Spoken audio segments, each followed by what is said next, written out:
പരിശുദ്ധ സഭ ഇന്ന് പെന്തക്കോസ്തി പെരുന്നാൾ കൊണ്ടാടുകയാണ്.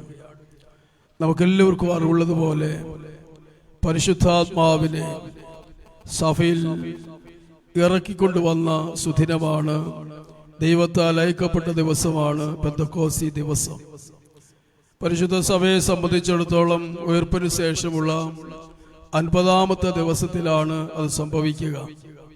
40ാം ദിവസം സ്വർഗാരോഹണവും 50ാം ദിവസം പെന്തക്കോസ്തി പെരുന്നാളുമാണ്.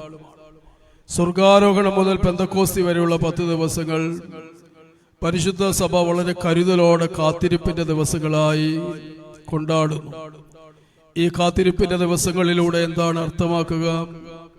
പരിശുദ്ധാത്മാവിന്റെ പുതുക്കത്തിനായി നാം കാത്തിരിക്കുകയാണ്. പലപ്പോഴും കത്തിജ്വലിച്ചിരുന്ന ആത്മീയ അവസ്ഥയിൽ നിന്ന് സാമൂഹികവും ഭൗതികമായ ഇടപെടലുകൾ വഴി ജ്വലിച്ചിരുന്ന ആ കനലുകൾ, അതിന്റെ ജ്വലനം കുറഞ്ഞ് കുറഞ്ഞ് കുറഞ്ഞ് പലപ്പോഴും തീക്കെട്ട് കരിക്കെട്ടിയായി തീരുന്ന ആത്മീയ അനുഭവങ്ങളും അവസ്ഥകളും നമ്മുടെയൊക്കെ ആത്മീയ ജീവിതത്തിൽ സംഭവിച്ചു പോകാറുണ്ട്. അത് കെട്ടുപോകുന്ന നാം പോലും അറിയുകയില്ല. ജ്വലനം നിന്നു പോകുന്ന നാം പോലും മനസ്സിലാക്കിയെന്ന് വരികയില്ല. എന്നാൽ ചില സന്ദർഭങ്ങളിലെങ്കിലും ചുമന്ന് തുടുത്ത് നല്ല ജ്വാലിയായി നിന്നിരുന്ന ആ കഷണങ്ങൾ കരിക്കട്ടയായി മാറാറുണ്ട്.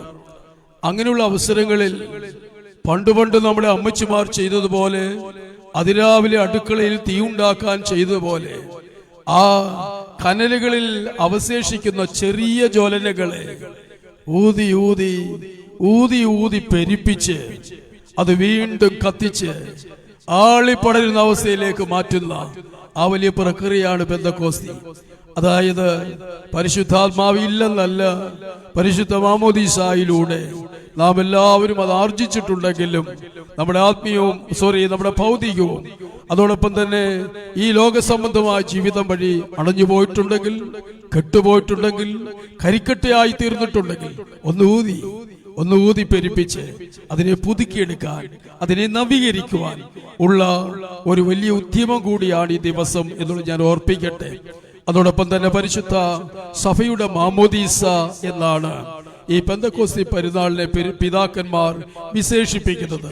എന്തുകൊണ്ടാണത് അങ്ങനെ വിളിക്കുന്നത് എന്ന് ചോദിച്ചാൽ, പരിശുദ്ധ മാമോദീസയിലൂടെയാണ് നമ്മുടെ ഈ കുഞ്ഞുങ്ങൾക്കെല്ലാം ദൈവത്തിന്റെ പരിശുദ്ധാത്മാവിന്റെ അഭിഷേകം ലഭിക്കുന്നത്. എല്ലാവർക്കും പരിശുദ്ധാത്മാവിന്റെ അഭിഷേകവും മുദ്രയുമുള്ളവരാണ് നമ്മുടെ കുഞ്ഞുങ്ങൾ. എന്നാൽ സഭയില് ആദ്യമായി അഗ്നിനാവുകളുടെ രൂപത്തിൽ പരിശുദ്ധ റൂഹ ഇറങ്ങി വസിച്ചത്, മാമോദീസയിൽ കുഞ്ഞുങ്ങളിൽ ഇറങ്ങി വസിക്കുന്ന പോലെ പരിശുദ്ധ സഭയിൽ അഗ്നിനാവുകളുടെ സാദൃശ്യത്തിൽ സ്വർഗത്തീന്ന് ദൈവം അയച്ച പരിശുദ്ധാത്മാവ്, തൃത്വത്തിൽ മൂന്നാമനായ പരിശുദ്ധാത്മാവ് ആദ്യമായി ഇറങ്ങി വസിച്ച് അന്യഭാഷകളിലൊക്കെ സംസാരിക്കുന്നത് ഒക്കെ നിങ്ങൾ കാണുന്നുണ്ട്. അതുകൊണ്ട് സഭയ്ക്ക് ലഭിച്ച പരിശുദ്ധാത്മാവ് അന്നായതുകൊണ്ട് അത് സഭയുടെ മാമോദീസ എന്ന് പിതാക്കന്മാർ വിശേഷിപ്പിക്കുന്നുണ്ട്. നമ്മൾ സാധാരണഗതിയിൽ നിങ്ങൾ ശ്രദ്ധിച്ചാലറിയാം, പരിശുദ്ധാത്മാവിന്റെ പ്രതീകങ്ങളായി വേദപുസ്തകത്തിൽ ഒത്തിരി ഒത്തിരി ഒത്തിരി സംഗതികളുണ്ട്. അതിലൊന്നാണ് വെള്ളം. ഉൽപ്പത്തി പുസ്തകത്തിലുണ്ട്, വെള്ളത്തിന്മീതെ പരിവർത്തിച്ച ആത്മാവേ എന്ന് നമ്മൾ പാട്ടുകാർ പാടും. വെള്ളത്തിന്മീതെ ദൈവത്തിന്റെ ആത്മാവ് പരിവർത്തിച്ചുകൊണ്ടേയിരുന്നു എന്നാണ്. വെള്ളമാണ്. 2 കൊടിയ കാറ്റ്, മന്ദമാരുതനെ പോലെയുള്ള കാറ്റ്, ഇളന്തന്നൽ, അത് പരിശുദ്ധാത്മാവിന്റെ ഒരു പ്രതീകമാണ്. ഒരു ചെറിയ കാറ്റ്, ഒരു കൊടിയ കാറ്റ്, അത് പരിശുദ്ധാത്മാവിന്റെ ഒരു സിംബലാണ്. മൂന്നാമത് നമ്മുടെ പിതാക്കന്മാരെയും പ്രവാചകന്മാരെയും പുരോഹിതന്മാരെയും ഒക്കെ അഭിഷേകം ചെയ്യുന്നത് തൈലം കൊണ്ടാണ്. എണ്ണ, അത് പരിശുദ്ധാത്മാവിന്റെ മറ്റൊരു പ്രതീകമാണ്. പ്രാവ് പരിശുദ്ധാത്മാവിന്റെ പ്രതീകമായി വേദപുസ്തകത്തിൽ അവതരിപ്പിച്ചിട്ടുണ്ട്. എന്നാൽ ഇന്ന് പെന്തക്കോസ്തിയിൽ ഇതിലേത് സിംബലാണ് നാം ഇന്ന് ഉപയോഗിക്കുന്നത്? പരിശുദ്ധ റൂഹായുടെ ആവാസത്തിനായി വെള്ളമാണ്. ആ വെള്ളത്തിന്റെ തളിപ്പാണ്. ഇവിടേക്ക് നിങ്ങൾ ശ്രദ്ധിക്കൂ, പരിശുദ്ധ മദ്ബഹായിൽ താഴെയായി പദവിയിൽ ഒരേപോലെയുള്ള 3 പാത്രങ്ങളിൽ വെള്ളം 3/4 ഭാഗത്തോളം നിറച്ചു വെച്ചിരിക്കുകയാണ്. 3 ശുശ്രൂഷകളാണ് ഇതിലുള്ളത്. അതെന്തിനാ 3 എന്ന് ഞാനും നിങ്ങളൊക്കെ ഒരു കാലത്ത് ചോദിച്ചിട്ടുണ്ട്. പ്രാർത്ഥനകൾ ശ്രദ്ധിച്ച് കേൾക്കണം. ഒന്നാമത്തെ ശുശ്രൂഷ ഒന്നാമത്തെ പാത്രത്തെ കേന്ദ്രീകരിച്ചുകൊണ്ടാണ്. അതിലെ പ്രാർത്ഥനകളെല്ലാം നിങ്ങൾ ശ്രദ്ധിക്കണം. അത് പിതാവാം ദൈവത്തെ അഭിസംബോധന ചെയ്തുകൊണ്ടുള്ള പ്രാർത്ഥനകളാണ്. Addressing to God the Yahweh, യഹോവയാം ദൈവത്തോടുള്ള പ്രാർത്ഥനകളാണ്. ആരാണ് ദൈവം? അതെല്ലാം ഒരു പ്രമിയോൻ സദറ കേട്ടാ നിങ്ങൾക്കത് കൃത്യമായി കിട്ടും. അത് ബോറായി തോന്നാതെ അത് നിങ്ങൾക്ക് പഠിക്കാനുള്ള ഡെഫിനിഷൻ കൂടിയാണെന്ന് തിരിച്ചറിയണം. ഒന്നാമത്തെ പാത്രത്തിന്റെ ശുശ്രൂഷ കഴിയുമ്പോൾ അതിലെ വെള്ളം നമ്മുടെ വിശ്വാസികളുടെ ദേഹത്ത് ഒരു തുള്ളിയെങ്കിലും വീഴണം എന്നുള്ള ആഗ്രഹത്തോടെ ആ തളിക്കുന്ന ഭാഗത്തേക്ക് ചേർന്ന് നിൽക്കാൻ നിങ്ങൾ ശ്രദ്ധിക്കണം. ഒരു തുള്ളി വെള്ളമെങ്കിലും നമ്മുടെ ദേഹത്ത് വീഴാത്തവരായിട്ടാരും ഈ പെന്തക്കോസ്തി പെരുന്നാളിൽ ഉണ്ടാകരുത്. അതിന് ഞങ്ങൾ പരമാവധി ശ്രദ്ധിക്കും. നടുക്കൂടെയും ചുറ്റി നടന്നൊക്കെയും ആ വെള്ളം തളിക്കുവാനായിട്ട് ഞങ്ങൾ ശ്രദ്ധിക്കുന്നതാണ്. പ്രിയപ്പെട്ടവരെ, അതിന്റെ തെളിവ് പൂർത്തിയായി വെള്ളം അവശേഷിക്കുന്നുണ്ടെങ്കിൽ അത് രണ്ടാമത്തെ പാത്രത്തിലേക്ക് പകർന്നുകൊണ്ട് രണ്ടാമത്തെ ശുശ്രൂഷ ആരംഭിക്കും. അവിടെ നിങ്ങൾ ശ്രദ്ധിച്ചു കൊള്ളണം. പുത്രനായ തമ്പുരാനെ അഡ്രസ് ചെയ്തുകൊണ്ടുള്ള രണ്ടാമത്തെ ക്രമം. അവിടെ എല്ലാം യേശു തമ്പുരാനോടുള്ള പുത്രനോടുള്ള പ്രാർത്ഥനകളാണ്. അതിനുശേഷം തളിർപ്പിന് ശേഷം പ്രിയപ്പെട്ടവരെ മൂന്നാമത്തെ ശുശ്രൂഷ പരിശുദ്ധാത്മാവിനോടുള്ള പ്രാർത്ഥനകളാണ്. അത് നിങ്ങൾ ശ്രദ്ധിക്കണം. എന്താണ് പരിശുദ്ധ റൂഹ? പരിശുദ്ധാത്മാവ് എന്താണ്? പലരോടും ചോദിച്ചാൽ ആർക്കും അറിയില്ല. എന്നാൽ എന്താണ് പരിശുദ്ധാത്മാവ്?